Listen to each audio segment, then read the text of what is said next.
They're smarter than we are. China is becoming a leader in solar panel, solar technology production. We're branded the Sunshine State. It is an amazing economic opportunity for our state of Florida to take the lead and own it.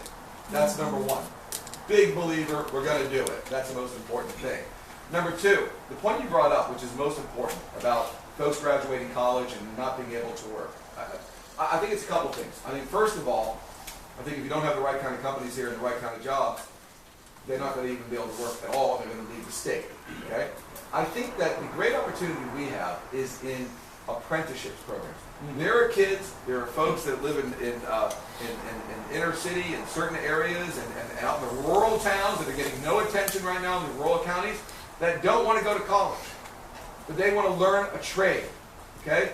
And we need to make sure that we put together a program of vocational training across the state of Florida. So if you're growing up, you're just graduating high school, you don't want to go to college, you may want to be an air conditioning repair person, you may want to be a welder, you may want to be in the construction trade. We need to grab you, help you, and put you in a trade as fast as possible to get you out of poverty. Most important, and it's not an expense, it's an investment in the state of Florida. It's not, when I hear expense, I'm like, what do you mean expense? It's an investment. It's going to pay off to everybody. And I think the other thing, of course, is the apprenticeship program opportunity. So when kids are graduating college, or even before, or folks that don't want to go to college, Germany has the most unbelievable apprenticeship programs. They spend millions on apprenticeship programs where you apprentice and you learn a craft and you actually can have a job afterwards because you know how to do something. So I get it, I hear you, I think you're 100% right. One of the reasons Boston, sorry to jump in, yes, is getting these industries is because of the skill set available in the labor pool. You're right. And so by the way, that's what we need to develop over here. You and I both know entrepreneurial startup hotbed. It starts at the universities. The more fuel you put into the university, the more propulsion you're going to get. Okay, that's just how it works. One of the things I did over the last couple of years is I worked with the CEO of El Al, which is the national airline of Israel. Israel's called the startup nation. Why? They have more startup companies in high tech and biotechnology on the NASDAQ than any country in Europe right now. How did they do it? They did it through their universities and the culture of excellence. So we worked for 2 years to get them to have a non-stop flight to Miami so we can connect the startup nation with, God willing, the startup state. I can tell you about 8 weeks ago, I sat on that flight, on that inaugural flight from Miami to Tel Aviv, and it's only the beginning. And those are the kind of things we need to do to build these connections going forward. And like one of the things I've explained in my letter there is that most of the institutions don't have the funding necessary to cap the resources. I agree. And reduce the energy cost with less than 10-year payback potential. Well, because if they use the money, they have to let the deferred maintenance slide or the growth opportunity slide. And by the way, the answer to all this stuff is vote. Vote. We change. Speed of the leader turns the rate of the pack. Change leadership, the whole pack changes. All the way down to the bottom. Everyone's marching differently. Everyone's thinking differently. Just a quick little story, and I'll tell you. I became the mayor of Miami Beach. And the city manager, who's a wonderful guy, Harvard undergrad, Harvard Law, been the manager there for 4 months before me. His name is Jimmy Morales, the best of the best, public service from his heart. He said, Mayor, you need to come to the holiday party.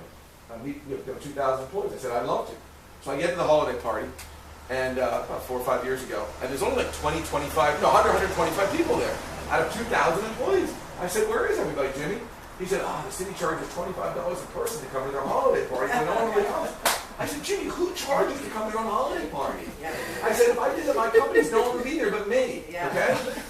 I said, oh my God, do me a favor. Immediately, let's do a lunch in the middle of the day, shut the city down. I want to talk to every single employee in the city. Let's buy them lunch, do it at the convention center. So next thing you know, word goes out, we're having our own lunch. Now you can imagine, it's never happened in the history of the city. So all these people are coming, and they don't know what to expect. I'm the new mayor, and they're thinking, this guy is successful. He's probably Gordon Gekko from like Wall Street. You know what I'm saying? Like half of you will be fired, the other half will be working for half as much money in 6 months. And basically what I did is I talked to them about getting things done, having fun. I said, it's okay to make mistakes as long as we learn from our mistakes, but the only mistake we can't make is not getting things done. I said, I'm impatient. I said, but these people that live here, you call them residents, I call them customers. I said, let me introduce you to some of the customers.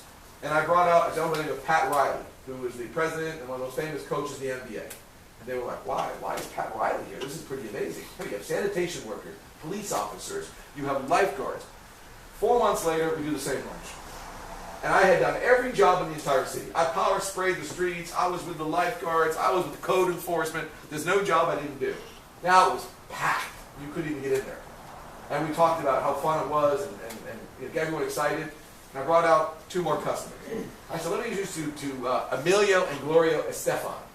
Emilio and Gloria Kidney. And then 4 months later, we brought out Pitbull. And then 4 months later, we brought out Alonzo Mourning. And then we brought out Ray Allen. And we kept doing it. The point is that you find in life that people work for 2 reasons. They work for compensation and they work for purpose. In Miami Beach, when I found that they were getting great compensation, they just didn't have a sense of purpose. And we gave them a sense of purpose and excitement. That's the kind of excitement we need to bring to Tallahassee, so it goes all the way down to every state agency, whether it's the education department or Fish and Wildlife or Department of Environmental Protection. I don't care what it is. Get everybody on the same page and everybody excited about Team Florida and where the state of Florida is going in the future. That's what I believe. Yes? Yes, I just had the pleasure of having a conversation with you. But you're speaking, I hear you speak about Democrats, I hear you speak about Republicans, but I want you to know that when I was born as an African-American young lady. And my mother named me Yvette Lewis, and I am the president of the NAACP. One thing, are you a member of the NAACP? Second, what are your plans for the African-American community? And just the community, the African-American community, because that is so important to the state of Florida right about now. Sure. Great question, Yvette. And to answer your question, let me sign me up to the NAACP. You got a form? Let's go sign up right away, okay? No one's ever asked you to become a member. All I can tell you one thing. We've worked with the NAACP quite well in Miami, and I'll tell you why. So one of the things, before I came into office, you may remember this pretty clearly. We have a weekend in Miami Beach called Memorial Day Weekend. Some folks call it Hip Hop Weekend. And the African American community from all over the East Coast come down to Miami Beach to celebrate and have fun. One weekend, an African American male was shot over 100 and something times in his automobile by the police department of Miami Beach and other affiliated police departments, killing this gentleman. Became a big national outrage. So I'm running for office, and I said, if I'm elected mayor of Miami Beach, I am going to make changes to this police department. I'm going to reform the police department. Well, one thing I learned when you say that as a candidate, you do not get the police endorsement, okay? And I did not get the police endorsement. I think they did everything they could to make sure I didn't get elected. And that didn't make a difference to me. So I won my election. And what I did, one of the first things, is we went out there and we reformed our police department. Me and my city manager went out and did a national search for a police chief. And we found one of the best police chiefs in America, by the name of Dan Oates, who was also an attorney, who was the chief that President Obama said is one of the greatest chiefs in America. If you recall, he was the chief, unfortunately, in Aurora, Colorado, during the horrible Batman shooting incident in the theater. And we brought him to Miami Beach. And then we also met and hired an African-American woman by the name of Loretta Hill, who became our #2, our deputy chief, and the highest ranking, not only African-American woman, African-American in the history of the Miami Beach Police Department. Then we changed our majors, and then we changed all our captains, and we began changing the culture. We put body cameras on our police department before Ferguson. We replaced shotgun shells with our shotguns with bean bags. We reformed all our policies in Miami Beach, and it's a continuing process going forward. But let me answer your economic question, because I've sat with pastors and we've had this conversation. And an interesting theme that I hear, which is something which I believe, is that African American community doesn't necessarily want handouts, bailouts. They want opportunity, okay? And opportunity is one that we just talked about. Opportunity is making sure that African Americans have the opportunity to not only go to college if they can't afford it, but also at the same time have access to vocational schools, trades, and apprenticeship programs. To making sure that if you're growing up and you don't want to go to college, we give you the opportunity to earn a living. And that is a highly focused economics program that's focused on the African American community as well as every community. Because one thing you and I talked about there is, poverty and opportunity. It's it's an equal opportunity. Everyone suffers from it. So I can tell you as governor, that would be a prime major focus for myself. I believe in the American dream for everybody. Everyone needs the opportunity. Whether you're black, white, red, I don't care who you are, where you're from, we need to make sure everyone has the right opportunity. And that, to me, is part of the DNA of who I am as a person, and how I started as a kid. And that's something I would be 100% committed to providing opportunity. You're saying if you become governor, your appointed cabinet will be more diverse. Oh, to 100%. like the state of Florida. 100%. I think I already showed it in my beach, yeah. Or more color. Let me just add that 100%. piece. Yeah, 100%. 100%. No question about it. And I always laugh. And I told you outside. I said, politicians are all the same. They somehow put a badge on themselves and says, "Oh, I've been in government since I was 22." And the politician, I'm like, wow, I wouldn't want to wear that badge of honor. Okay. Because listen, I'm sorry to say it. Maybe the Democrats don't like to hear it. I think the worst background for government is government. Okay. I'm sorry. I wish you came from. I don't care if you had you were a teacher or a technician or you were a bartender or a busboy. Okay, I think I said that at USF. I said, when I hear people say they're going to go into politics right away at 23, I said, why? Why? Why don't you go get a job? Why don't you go learn something? And then why don't you go give back after you learn something and you can bring some experience to the job? Because what people really want is someone who's actually had a job in their background. Because that way you can have empathy and understand what it's like to work and then go into government to give back. And listen, I don't need to be governor. I want to be governor. There's a very big difference there. Thank you. Yes, ma'am, please. Yeah, I have a quick question. So I actually lived on West Avenue behind the Epicure before Lincoln Road was a thing. Yeah. Oh, wow. But I'm from here. I'm Susan Glickman. I'm the Florida Director of Southern Alliance for Clean Energy. And we actually yacked backstage with Hillary and Sure. or we're doing a big event for the election. I have a kind of a granular climate question. What do you think about this whole idea of that there's a campaign called Exxon New, and I'm working on a campaign that's going to be running in the Miami area about your citizens who are paying for the pumps and the roads. Shouldn't the polluters, shouldn't the oil companies, shouldn't Florida Power and Light, who are on a daily basis building power plants we don't need, shouldn't they be financially liable for all the costs that we're bearing? Very good question. Matter of fact, one of the things we looked at before I left office, and if I had been in office longer, I was going to pursue it. Just like the tobacco industry got sued, and of course the state of Florida sued the tobacco industry, and they've been paying ever since. I believe that there is potential liability to suing the fossil fuel companies to have them pay for the problems that we're experiencing today. That requires an organization that has standing, requires a city. And my God, maybe that means that the state of Florida is going to look at that going forward. We've had some attorneys out of California that I think are doing that right now. What's that? De Blasio's doing it. Is it? Yeah, and I think you have to have standing as a city or a state. But I would certainly believe the state of Florida has standing there, without a doubt. Do you think clawbacks are a possibility with these billion-dollar corporations that have been using their access to government and the lies they've been spreading about climate? And, well, you know what? That clawbacks a possibility. Well, listen, I think with the tobacco companies, the reason they would be liable is because they hid certain secrets of knowingly. They knew that nicotine was addictive. They put chemicals And they put chemicals in to make it more addictive. So it's ill-gotten gains, which possibly. means, I'm not an attorney, so I don't know, but could be. Yes, sir. I'm going back. When Rick Scott was elected governor, one of his first actions was to dismantle the Department of Community Affairs. And since then, agencies such as the Department of Environmental Protection and the Water Management Districts have suffered similarly. But on the issue of resiliency and sea level rise, climate change, some of our frontline organizations around the state are the regional planning councils, and they're very important to the local communities for developing resiliency programs. In the southeast, you have a compact. Sure. In the rest of the state, we don't have that. With Department of Community Affairs gone, with the regional planning councils diminished, what would be your strategy to implement programs similar to your southeast compact statewide? I think what we need to do is, number one, I mentioned it before, is we need to put together an entirely new plan from scratch. We need a chief resiliency officer at the highest level position out of Tallahassee. We need regional resiliency officers who report to the chief resiliency officer.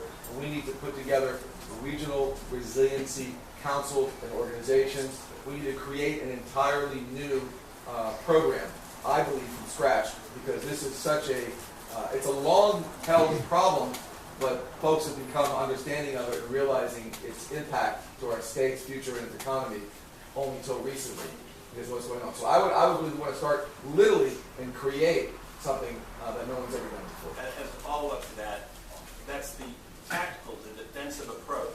We heard something about the strategic, the solar, the other kinds of initiatives. What would be your complete package on balancing the investment portfolio in the long-term solution so that resiliency doesn't consume all of our wealth, all of our energies, all of our talent? 100%. So there's two sides of it, like we did in Miami Beach. In Miami Beach, what we did is we led the effort with the Sierra Club. It's called Sierra Ready for 100. And what we did is we took an inventory of our greenhouse gas emissions, and we committed by 2035 that we would be 100% based on renewable energy. We did it in Miami Beach. I think we can do it statewide. We can work with organizations to get it done. Getting into specifics, once again, if you have a leader out of Tallahassee that says solar energy is going to be our future and we're going to be the leader, start marching to the beat of that drummer, it starts to happen. Okay? And when people ask me very specific, well, what about that? I said, listen, you know what? I'm not an expert on everything. Okay? I didn't realize when I became the mayor of Miami Beach, I had to become a hydrologist and a meteorologist, but I became like a fake one. I learned enough about it. Okay? I said, I'm an expert at finding experts. My greatest ability is to recognize ability. Okay? And we put the right team together to make sure that we have the right program to go forward. That's what entrepreneurs do. If we want it, we get it. We know how to do it. And that's what I would do in Tallahassee. The other thing I would do is make sure that the government comes to the people. We must make sure that the government of Tallahassee is in Tampa, that the government of Tallahassee is in Orlando, that it's in South Florida, that you have the first time reach and touch of the government. As Thomas Jefferson said, the government is best as closest to the people, not all the way up there where they're making all the rules and all of a sudden the local governments can no longer have any control. No matter what you want to do, Tallahassee says no. As I said before, it's like the old Soviet style of government where you have central planning out of Moscow. It's like Richard Corcoran's kind of like Khrushchev. Okay? And that didn't work out too well for the Soviet Union. So why would it work out here in our state? Local control is best. I believe it. Yes, sir. Thank you, Mayor, for being here today. And so much of what you say is very inspirational. I have a general question of having observed elections in the state over the past several years and seeing what I thought could never happen. Rick Scott get elected twice. And seeing, I'm coming mostly from an environmental perspective, and seeing, as that gentleman said, what he did to environmental agencies, somehow he still got elected. And so how would you cope with the convincing people in this purple state that the philosophy of people like Rick Scott is not something that is in their best interest? And then secondly, how do you cope with the negative campaigning that's going on today and the outright lies that the other side is going to spread about you? How do you deal with that in today's society? Well, I can tell you, with the outright lies, there's nothing you can do. Okay? If I wouldn't run for office, if I thought I had some catastrophic things in my background that I didn't want the whole world to know. But with that said, I cannot stop people from spreading lies that aren't true and aren't verified. But the one thing I'll tell you that we did, and I did as I ran for mayor, and like you see what we're doing right now, is say we're kind of like the Amazon of politics. We go direct to the consumer. We're going direct to the people. We're going through social media, through television commercials, through on-the-ground efforts like this. We're talking to the people like you. And, I think that when you can win the hearts and the minds of the people, they're not so easily fooled anymore by the fake lies. I think folks that, listen, my mom would read Facebook and she'll say, Philip, I just read this. That can't be true about you. Mom, are you kidding? Would you stop? Okay? I mean, I read it on truenews.com, and I'm like, okay, forget it. I mean, yes, there is some slippage. There's nothing you can do about it. But I believe that the people are smart. I believe in the people of Florida. I believe the people of Florida will make the right decision going forward. But I think this whole issue of climate change and sea level rise, We know how important it is now in the state of Florida. You know, we pulled it. We pulled it out of the highest level. When you have cities like Jacksonville, where their main office buildings have been flooded and they've been unusable, all of a sudden folks in some of these really red areas, they like woke up to the fact, it's like, Houston, we have a problem. Okay? And now it's become like an economic problem. Once it hits you in the pocketbook, you start to believe it. And they're starting to believe it now. So I think everyone is looking for a solution. And I think people understand that they want change.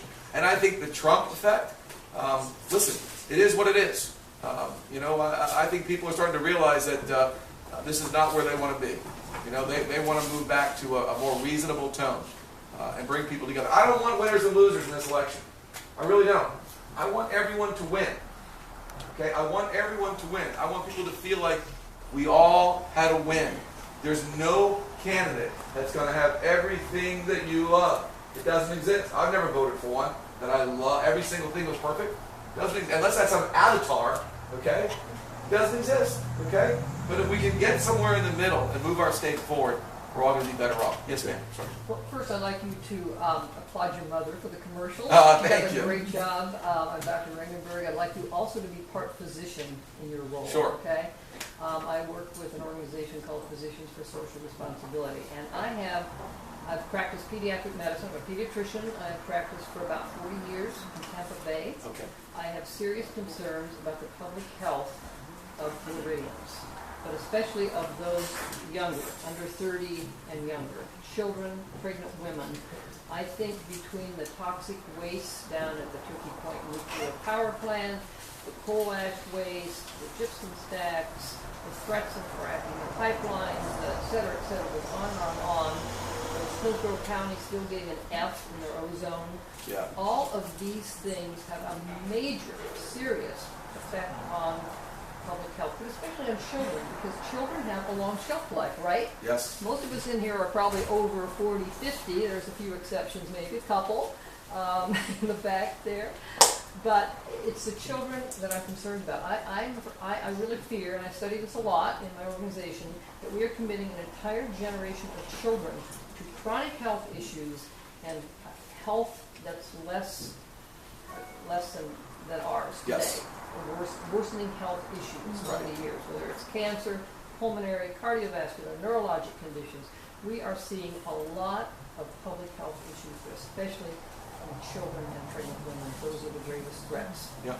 So we need to change that. 100%. 100%. We need to change it. No, you're 100% right. But you know, it's interesting. As Washington is pulling down all these regulations that keep our environment clean, these issues are going to become more and more apparent, Doctor, and you're 100% correct.